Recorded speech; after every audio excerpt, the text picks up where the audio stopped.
something that's not threatening, like now, I'll pet her and let her know that that's okay. Okay, again, horses like this are quite easy to approach, which is kind of good in one sense, but again, there's a kind of a double-edged sword here, that they also can present quite a danger, because again, because of showing no fear, there is no respect for us. And horses like this don't really know their place with us as people.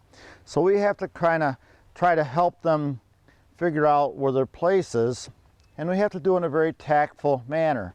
So I'm doing some petting of her here, getting her to accept me and trust me a little bit. Remember, if the horse starts to trust you more, then her reason to be defensive may be a little bit less, which is important.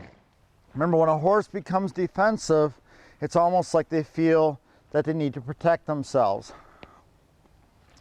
All right, so let's see what we can do. Let's try to introduce the rope here a little bit around her and see how she's doing with that. Again, every horse is totally different, so we have to read each one as their own individual.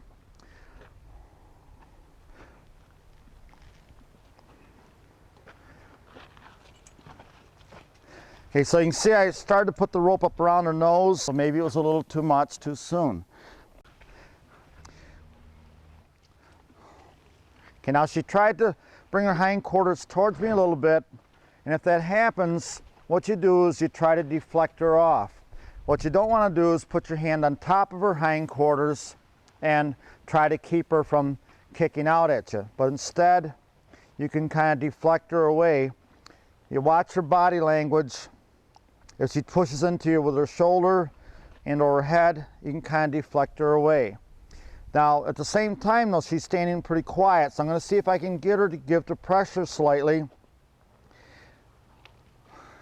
Now she's backing up, so I followed with her. I'm going to go with her going forward.